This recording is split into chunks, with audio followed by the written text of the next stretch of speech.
First time বানাবো cake, তাও কিন্তু সেলিব্রেশন করার জন্য কিন্তু বানানো হচ্ছে কেক। কেক তো অনেক রকম ভাবে বানানো যায়, তো আমরা বানাচ্ছি বিস্কিট দিয়ে। তো দেখো 2-3 রকমের বিস্কিট নিয়ে এসেছি।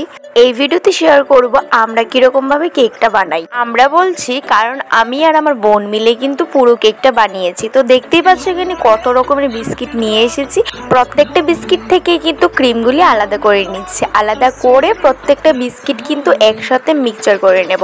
তো দেখতেই পাচ্ছ পুরো পাউডারের মতো বানিয়ে নিয়েছি। এখনই করব মেন কাজটা। আর এই যে ক্রিমগুলি দেখতে পাচ্ছ, ক্রিমগুলি দিয়েও কিন্তু আমরা একটা জিনিস বানাবো। তো পুরো ভিডিওটা দেখতে থাকো, আই হোপ তোমাদের ভালো লাগবে। হ্যাঁ, আজকে সেলিব্রেশন করবো আমার কাকিমণির। যারা ফেসবুক থেকে দেখছো তারা তো অলরেডি জেনেই গেছো, কারণ আমি ফটো পোস্ট করেছিলাম। আজকে ভাবলাম কি তোমাদের সাথে পুরো ভিডিওটা শেয়ার করি কিভাবে আমরা কেকটা বানিয়েছি। ফার্স্ট টাইম বানিয়েছি বন্ধুরা। কেকটার টেস্ট কীরকম এসেছে, কীরকম খেতে হয়েছে সব কিছুই বলবো। পুরো ভিডিওটা তোমরা দেখতে থাকো।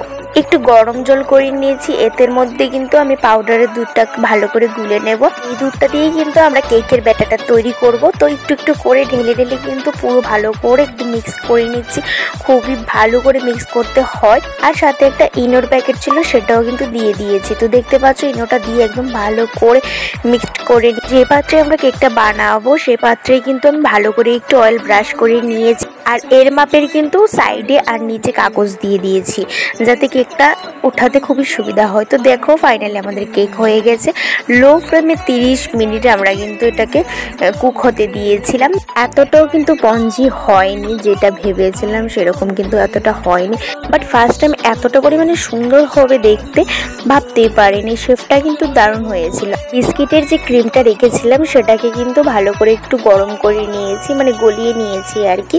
তো দেখতেই পাচ্ছ কেকের উপরে পুরো দিয়ে দিচ্ছি। মিষ্টিটা একটু কম হয়ে গিয়েছিল, একটু যদি সুগার ডাস্ট করে দেওয়া হতো না আরও ভালো হতো। তো যাকে এতটাও কিন্তু খারাপ হয়নি খেতে। তারপরে আমরা কিন্তু ডেকোরেশনের জন্য দেখো এখানে কি চকলেট ইউজ করছি। দেখতে বেশ সুন্দরও লাগবে, খেতেও টেস্ট হবে। দেখতে কিন্তু বেশ ভালো হয়েছিল আর কালারফুল লাগছিল, যেহেতু এই চকলেটগুলি পুরো কালারফুল। তো দেখতেই পাচ্ছ কতটা পরিমাণে কালারফুল লাগছে। তো ফাইনালি আমাদের কেক একদম রেডি হয়ে গেছে। চলো চলো দেরি করে লাভ নেই, এখন কিন্তু সেলিব্রেশন করার পালা। তো দেখতে পাচ্ছ বোন একদম রেডি করে নিয়ে এসেছে, থালাটাকে একটু সাজিয়ে নিয়েছে। আর এই যে দেখো আমাদের বার্থডে গার্ল কি করছে ঠিক জানি না। তো এখনই শুরু করে দেবো আর কি কেক কাটিং। কি বলতে এরকম ঘরে কিন্তু কেক বানিয়ে সারপ্রাইজ দিলে কার না ভালো লাগে। তো দেখো কাকিমণির ছিল বার্থডে আর কি। তো কাকিমণি কেকটা কেটে নিচ্ছে। কাকিমণি ভাবতেই পারেনি যে আমরা এরকম একটা সারপ্রাইজ দেবো।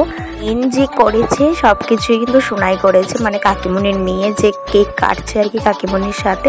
তো ওই কিন্তু সব কিছু এনে উনে দিয়েছে আর আমরা জাস্ট বানিয়েছি। তো দেখো সেলিব্রেশন করা হচ্ছে, মা জেঠিমণি কাকিমণি বসে আছে আর সাইডে কিন্তু আমার দিদা শুয়ে আছে, মানে কাকিমণির মা আর কি।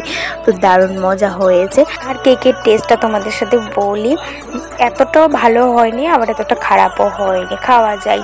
ডাস্ট করে দিলেই আর একটু ভালো হয়ে যেত। আর কাগজটা যে নিচে দিয়েছিলাম সেটা একটু পোড়া লেগে গেছে আর কি, সেই জন্য একটু পোড়া গন্ধ হচ্ছিল, বাট খাওয়া যায়। তো দেখো এখন পিস পিস করে সবাইকে দিয়ে দেবো। তো আমার কেকটা কীরকম হয়েছে অবশ্যই কমেন্টে জানাবে, আর কাকিমণিকে সবাই উইশ করে দিও।